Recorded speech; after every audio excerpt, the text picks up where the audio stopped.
আজকে আমরা ভারত মাতা বুক স্টলে উদ্বোধনের মধ্য দিয়ে আমরা শুরু করছি।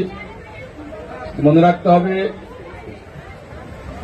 এই বুক স্টল 6 বছর ধরে আমি উদ্বোধন করছি, আর ভাই পারিজাত 6 বছর ধরে এই বুক স্টলকে অত্যন্ত দক্ষতার সঙ্গে তার কাজকে এগিয়ে নিয়ে চলেছেন।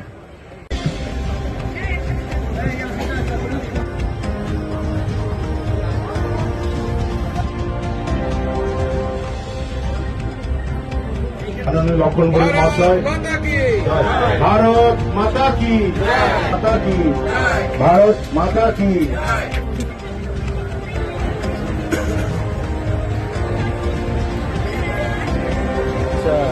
সোমনাথদা আমাদের মহাযুদ্ধের ঘোড়া, বহু লড়াইয়ের সাথী। তো আমি তো আগেই বলেছি এবং বারবার বলছি যে শিক্ষাই প্রথম। আজকে রাজনীতি করুন বা আপনি পুলিশ হন বা আপনি লয়ার হন বা সাংবাদিক হন, আপনার নলেজ দরকার। নলেজ কোথা থেকে আসবে? বই থেকে আসবে।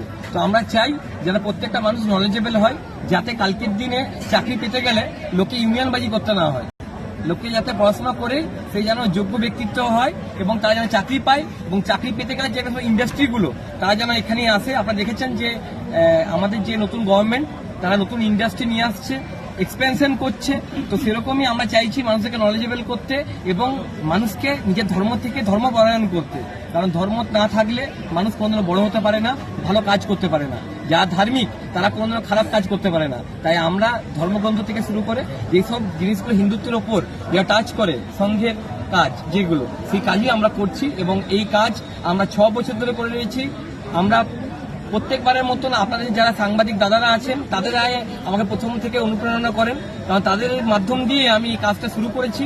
আজকেই বুক স্টলটা বড় হচ্ছে বা বইমেলা বড় হচ্ছে, কিন্তু যে প্রথম ইতিহাসটা সেটা দুর্গাপুরের সাংবাদিকদেরকে আমি ধন্যবাদ জানাই, কারণ তাদের অনুপ্রেরণার জন্যই আমি এই কাজটা করতে পারছি। প্রত্যেকবারই এই কাজটা করি আমরা, প্রত্যেকদিন শিল্পী সত্তাটাকে বাজিয়ে রাখার জন্য। কারণ আপনারা দেখেছি বড় বড় স্টেজ হয়, বড় বড় প্রোগ্রাম হয়, কিন্তু শিল্পীদের আজকের দিনে দাম নেই। আপনি একটা এক্সাম্পল ধরছি যে আজকে যারা ছোট থেকে আমরা যেসব প্রাইভেট টিচাররা যারা আমাদেরকে পড়িয়েছে তাদেরকে কি আমরা যোগ্য জায়গা দিয়েছি? বা যারা শিল্পী তাদেরকে কি জায়গা দিয়েছি? সমাজ অধপতন হচ্ছে কারণ শিল্পী সত্তা হারিয়ে পড়ছে। যদি শিল্পী সত্তা থাকে তাহলে আমাদের নিজেদের সত্তাটা বেঁচে থাকবে। তার জন্যই মানুষদেরকে অনুপ্রেরণা করার জন্যই আমরা এই কাজটা করি এবং শিল্পীদেরকে বোঝানোর জন্য যে এই শিল্পী সত্তা বোঝানোর জন্যই আমাদের বিজেপি সরকার আছে। কারণ আগের যে সরকার তা এই শিল্পী সত্তাকে হারিয়ে ফেলেছে। নাচা গানা থাকবেই, বোম্বে থেকে শিল্পী আসবেন, কিন্তু দুর্গাপুরের যারা শিল্পী তারা কোথায় যাবেন? দুর্গাপুর থেকে যারা আমাদের পড়াশোনা শিখিয়েছেন, যারা আমাদের ছোটবেলা থেকে রবীন্দ্রনাথ ঠাকুরের, শরৎচন্দ্র চট্টোপাধ্যায়ের, বিভিন্ন রকমের যে কবি সাহিত্যিকদের যে পড়াশোনা, তাদের ওইগুলো কোথায় যাবে? এই শিল্পী সত্তাটাকে বাঁচিয়ে রাখার জন্যই আমরা এই বইমেলাটা করে রাখি এবং শিল্পীদেরকে আমরা সম্বর্ধনা করি। তিনি জঙ্কিত মন্ত্রাকান্তা পদমল ওবিত রুধিরতি প্রাণী ব্যাপৃত কান্ত।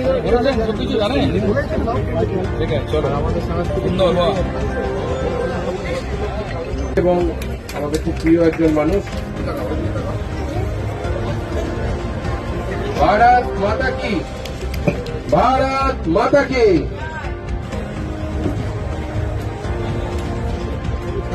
বহু চর্চায় এই সম্পর্ক থাকে। 10 দিন বইমেলা আছে, তো বইমেলাতে যাতে আমাদের ছেলেমেয়েরা, ছোট ছোট ভাই বোনেরা যারা আসতে পারে তাদের কাছে এই খবরটা পৌঁছে দিতে হবে, এটা খুব ইম্পর্টেন্ট।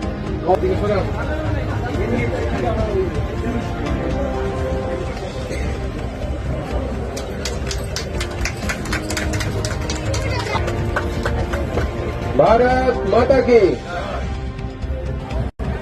ভারত মাতা কি, ভারত মাতা কি। দেখো, দুর্গাপুরে একটা সংস্কৃতি আছে, একটা কালচার আছে, একটা ঐতিহ্য আছে। সমস্ত এখানে অনেক বই প্রেমীরা আছেন যারা বইপত্র পড়তে ভালোবাসেন, বই পড়েন, লেখেন এবং বইও লেখেন। তো এটা একটা আমাদের ঐতিহ্য দুর্গাপুরে। তো এই বইমেলায় কেন্দ্র করে সারা প্রত্যেক বছরই এই বইমেলা হয়ে থাকে, কিন্তু এই বিষয়ে এখন ব্যতিক্রম যে আমি বুক স্টলে যে আসি এবং অনেক বুক স্টলে ঘুরেছি, অনেক বইপত্র কিনি প্রতিবারই।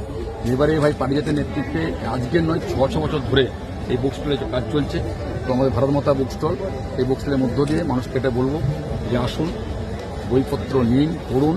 কেন এই বই একমাত্র আমরা আগামী ভারতবর্ষের রূপরেখা, আগামী পেছনে ইতিহাস যে আছে, অতীত এবং বর্তমান, সবটাকে নিয়ে পরে অনেক কিছু লেখক অনেক গায়ক, অনেক সাহিত্যিক, অনেক পণ্ডিত, অনেক দার্শনিক তারা তাদের জীবন দর্শন দিয়ে তারা বিচার করে গেছেন, জীবন দর্শন দিয়ে তারা সেবা করে গেছেন।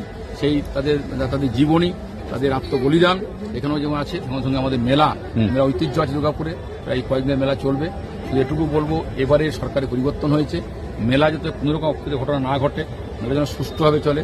সমস্ত দুর্গাপুরের বাসীকে অনুরোধ করবো, মানুষকে অনুরোধ করবো, আসুন সব পরিবারে মেলাতে ঘুরুন, মেলা দর্শন করুন। পুলিশকে বলবো সজাগ থাকুন। অনেক রকম মানুষ এখানে আছে যারা সরকারের বদনাম করার জন্য, মেলাতে দুর্ঘটনা ঘটার জন্য মানুষ বসে আছে। তারা কোনোভাবে যাতে এই ঘটনা ঘটাতে না পারে, যদি ঘটে তারা কড়া পদক্ষেপ পুলিশ গ্রহণ করবে। তাই মানুষকে আহ্বান করব, বইপত্র কিনুন, মেলাও ঘুরুন, ছেলেমেয়েদেরকে নিয়ে আসুন, পুরো উপভোগ করুন এবং দুর্গাপুরের সংস্কৃতি কালচার যেন নষ্ট না হয় সেদিকে নজর রাখুন। পুলিশ